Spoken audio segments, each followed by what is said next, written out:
स्पृहाज रेसिपीमध्ये आपलं स्वागत आहे। चला तर मग आज आपण नागपंचमी विशेष कानोले आणि गव्हाची खीर बनवणार आहोत। तर ती अगदी साध्या सोप्या पद्धतीने मी ही रेसिपी कानोले बनवण्यासाठी आपण इथे हे आपली कणिक मळून घेणार आहोत। आपण रेग्युलर जशी चपातीसाठी कणिक मळतो तशीच आपल्याला इथे ही कणिक छान मळून घ्यायची आहे। तुम्ही यामध्ये मळताना ही कणिक मळताना यामध्ये तूप किंवा तेलही घालू शकता तुमच्या आवडीनुसार। आपली कणिक मळून तयार आहे, तुम्ही बघू शकता। एकदम आपलं कणिक चपातीसाठी मळतो तशी मी मळलेली नाही, एकदम घट्टसर मळलेली आहे।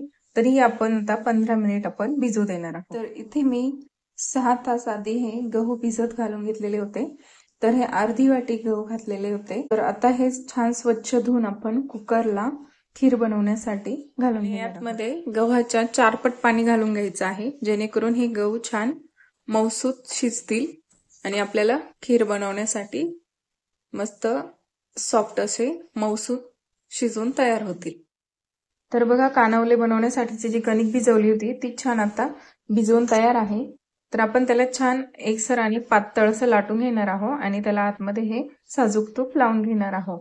आपले कानवले बनता आहेत तोपर्यंत गरम करण्यासाठी ठेवलेला आहे, जेणेकरून आपण त्याला कानवल्यांना स्टीम देऊन घेणार आहोत। तर आता मी हे कानवले एकसारखे छान लाटून घेणार आहे।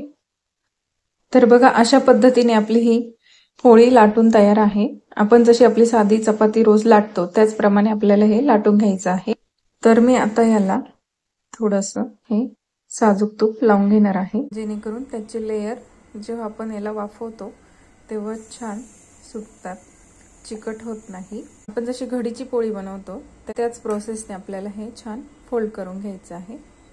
बघा, अशा पद्धतीने आपले हे कानोले बनवून तयार आहे।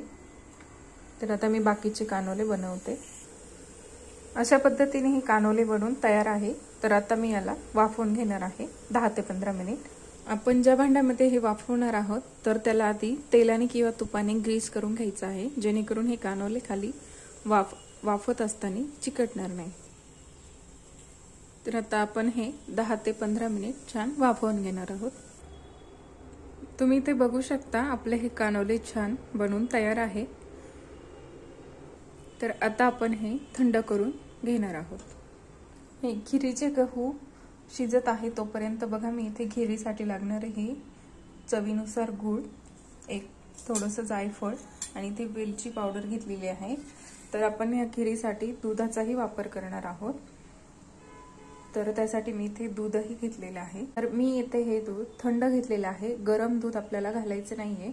कारण काय होतं, आपण जेव्हा कोणत्याही पदार्थात गूळ घालतो आणि त्यानंतर दूध घालायचं असतं तर गूळ आधी घातलेला असल्याने तो पदार्थ खराब होण्याची जास्त शक्यता असते। त्यामुळे दूध हे नेहमी थंडच घातलं पाहिजे, जेणेकरून तो पदार्थ छान टिकतो। तर बघा, तुम्ही इथे बघू शकता, आपले हे गहू जे लावलेले होते तर ते छान शिजवून तयार आहे। मस्त एकसारखे आणि मऊसूत शिजलेले आहे हे। तुमच्याकडे जर गहू भिजायचं जर विसरला असेल तर तुम्ही दुकानामध्ये आपला लापशीचा जो रवा मिळतो, गव्हाचा रवा असतो तो जाडसर, तो आणूनही या पद्धतीने शिजवला तरीही चालतो। तर बघा, आता यामध्ये मी गूळ ऍड करून घेणार आहे। गूळ हा छान विरघळला की आपण याला गॅसवर ठेवून घेणार आहे। तर बघा, इथे विरघळलेला आहे। तर आता आपण यामध्ये आपल्या आवडीनुसार दूध घालून घेणार आहोत। तुम्हाला घट्ट आणि पातळ जशी खीर पाहिजे असेल तसे तुम्ही हे घालून घेऊ शकता। तर आता इथे थोडीशी उकळी आली की ही खीर बरोबर घट्ट होत चालते। तर आता यामध्ये फ्लेवरसाठी वेलची पावडर आणि हे किसलेलं जायफळ घालून घेणार आहे। तर यामध्ये आपण थोडंसं साजूक तूपही घालून घेणार आहोत।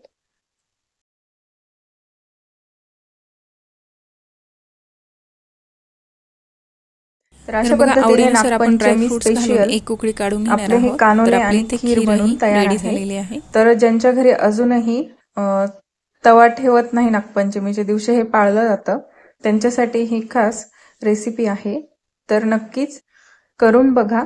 आवडल्यास लाईक करा,